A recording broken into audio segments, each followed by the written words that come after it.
좋은 아침입니다. 4월 또 첫 주가 시작이 되고 이제 사순절 마지막 주로 가고 있습니다. 우리들 하나님의 마음을, 주님의 마음을 깊이 묵상하는 시간 갖도록 하십니다. 이 아침도 귀한 하루 주셔서 감사합니다. 할렐루야 샬롬 하고 하나님께 영광 돌리고 함께 묵상하십니다. 할렐루야 샬롬 샬롬 샬롬 샬롬 샬롬. 하나님 사랑합니다. 여러분 주 안에서 사랑합니다. 예, 유대인들이 자랑으로 여기는 탈무드의 유대인의 웃음 편에 기도와 관련된 내용이 나옵니다.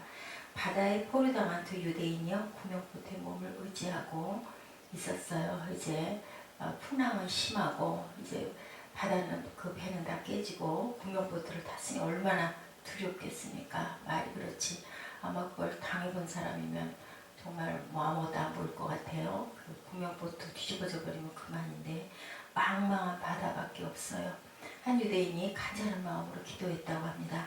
하나님 만약 저를 구해주신다면요 저희 재산의 반을 드리겠습니다 라고 기도를 했대요.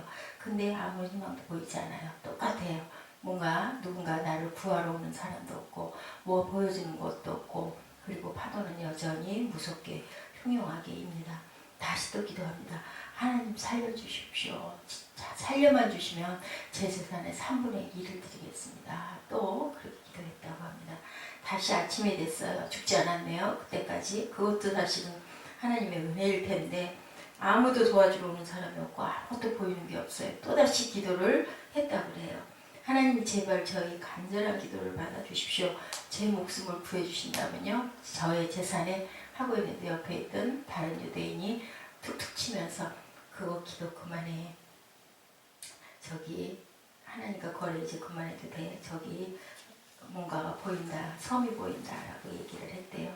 하나님과 거래를 그만해라 라고 얘기를 했다고 합니다. 우리는 기도하면 뭔가 커다란 역사가 일어나야만 할 것 같죠. 뭐가 다 보여주고 뭐 싹 바뀌어버리고 그래야 할 것 같은데 성경의 인물들의 기도들이 그렇지 않습니까? 왜냐하면 중요한 기도만 기록되어 있지 않아요. 수많은 기도 다 기도하는데 거기에 특별히 어떤 것이 이루어지는 거, 히스기야의 기도 같은 거, 태양의 그림자가 15도가 물러갔죠. 갈멜산에서 했던 엘리야의 기도, 하늘에 손바닥만한 구름이 나타나더니 정말 비가 그렇게 쏟아졌던 그러한 그 예언이 맞았던 그러한 기도, 그죠?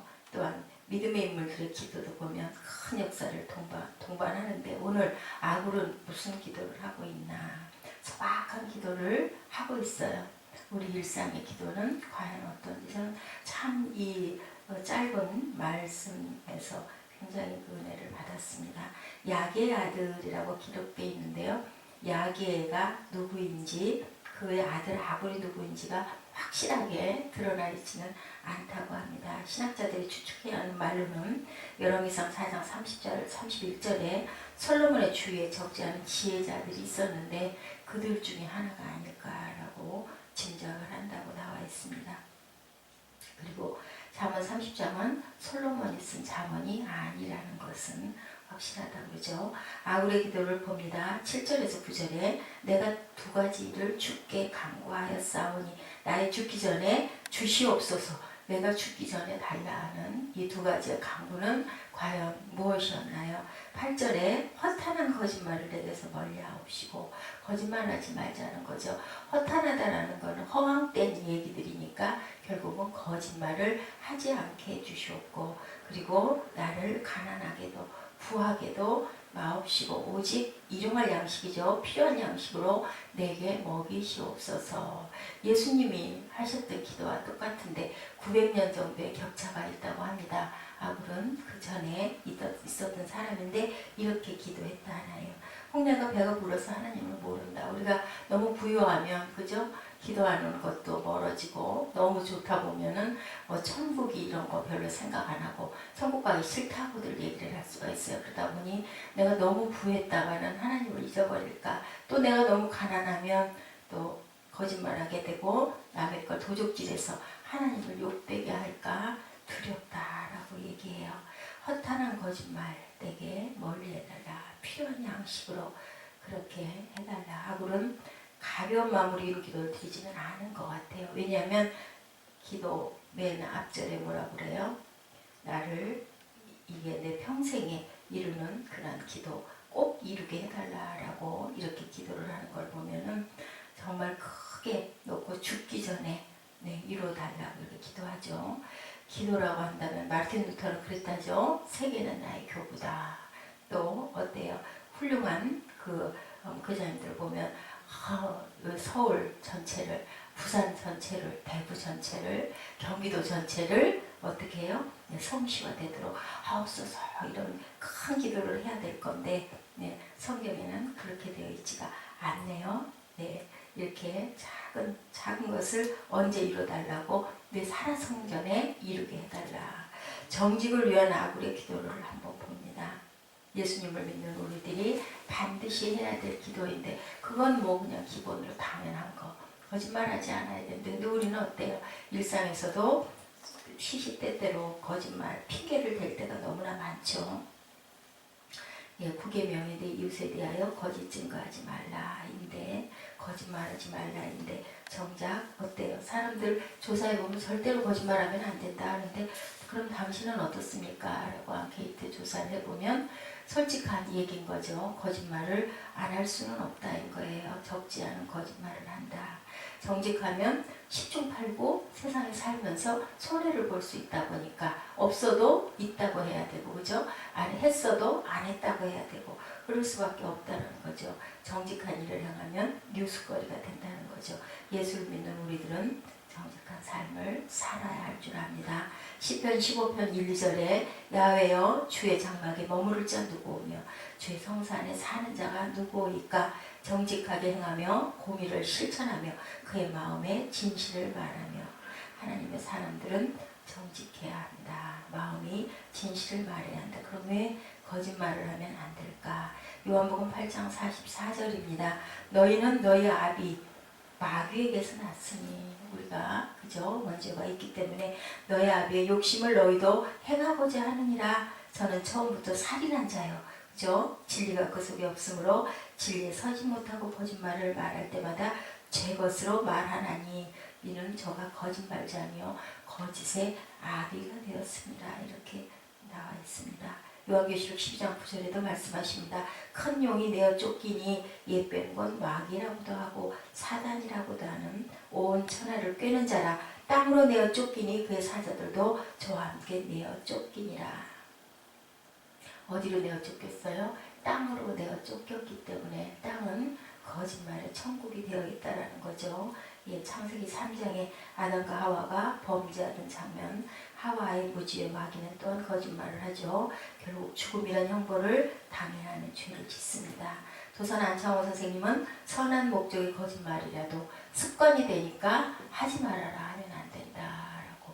거짓말 한번 하다 보면 그 다음에 그 정도야 뭐 다들 하는 거 아니야? 당연하지. 아무런 양심의 가책이 들지 않죠. 그러기에 아굴은 내가 죽기 전에 이루어달라고 이렇게 기도합니다. 아굴이란 제자가 이런 기도를 드렸다면 하물며 우리는 어떨까? 우리도 이렇게 거창하고 대단한 커다란 제목을 가지는 기도도 물론 해야 되고 중요하지만 우리는 일상에서 내가 정말 주님이 가르쳐 주셨던 기도처럼 일용할 양식을 주옵시고 이스라엘 백성들 출애굽할 때 그랬죠. 아무리 많은 만나를 거둬놔도 결국은 그 뒷날은 먹을 수 없게끔 만드신 일용할 양식을 내려주셨습니다.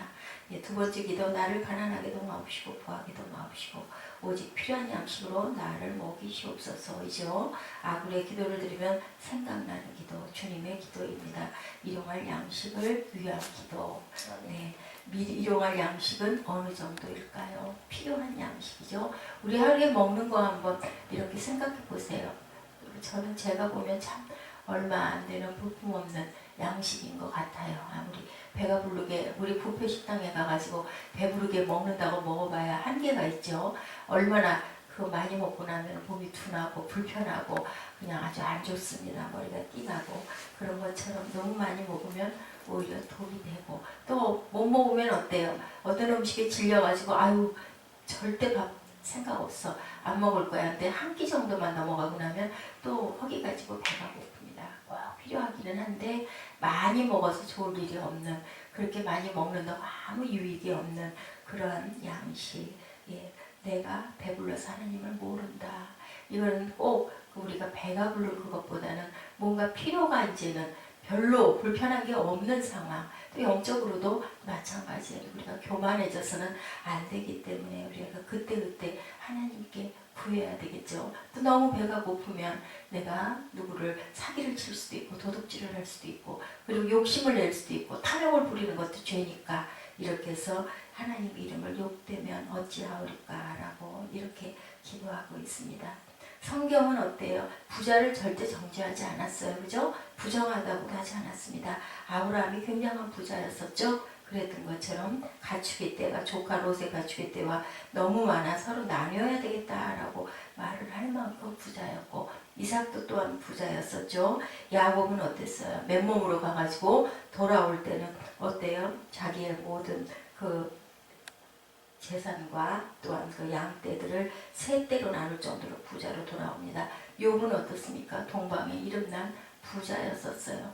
이렇게 부유한데 그것이 중요한 게 아니라 어떻게 하나님을 의지하느냐, 얼마나 하나님을 의지하느냐. 우리가 만약에 통장에 한 10억쯤 있다고 생각을 하면 자동차 사고가 났거나 누구에게 피해를 줬을 때 우리는 마음이 어떤가요? 저부터도 그래요.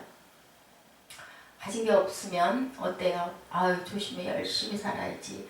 뭐 운전하다가 남의 차 살짝이라도 소리를 내면 안 되지. 아프면 안 되지. 이런 마음이 오는데 그렇지 않고 여유가 많을 때는 뭐 그 정도야 뭐 안 되면 물어주면 되지. 이거 결국 뭔가요? 돈을 의지한다는 얘기예요. 그렇기 때문에 우리가 생각할 때는 하나님을 가장 의지한다고 하면서도 삶에 있어서는 이렇게 물질적인 부분에 어떤 의지하는 부분이 어쩔 수 없이 있기 때문에 나로 가난하게도 마옵시고 부하게도 마옵시고 라고 얘기합니다. 그가 친히 말씀하시기를 내가 결코 너희를 버리지 아니하고 너희를 떠나지 아니하리라. 히브리서 13장 5절에 말씀한 것처럼 걱정을 할 필요가 없는데 마음을 졸일 필요도 없는데 또 내가 어떤 억울한 일을 당했을 때도 하나님이 보고 계시는데 그죠? 그때가 언제인지 모르지만 중요한 거는 우리가 참음이 중요한 것 같아요. 견디고 오래 참고 그리고 그 상황에 있어서 상대방을 비방하고 욕하지 않는 거 굉장히 어렵습니다만은 오히려 상대방을 축복해 주는 거. 그 축복이 그 사람에게 합당치 않을 때 누구에게 돌아온다? 나에게 돌아온다는 것을 우리가 안다면 법칙과 진리를 하나님은 분명하게 말씀하셨는데도 불구하고 아까 얘기한 것처럼 우리는 마귀의 자식이다 보니까 우리 마음 안에 그죠? 악이 자리 잡고 있다 보니까 막 그게 올라옵니다. 분이 납니다. 그죠? 저주를 하게 됩니다. 그 저주가 결국은 내게 돌아온다라는 것을 우리가 안다면 우리가 잠잠하게 하나님이 하실 때까지 기다리고 억울한 거는 토로해야죠. 어디다 하나님께 기도로 토로해야 할 줄 믿습니다. 그랬을 때 하나님은 이루어 주십니다.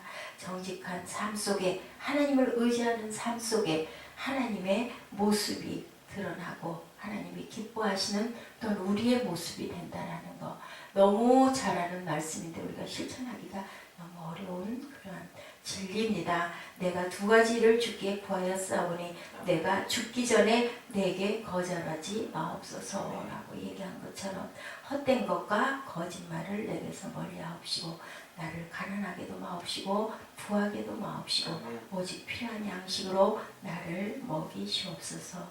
혹 내가 배불러 하나님을 모른다. 야훼가 누구냐 할까 하오며 혹 내가 가난하여 도둑질하고 내 하나님의 이름을 욕되게 할까 두려워함이니이다.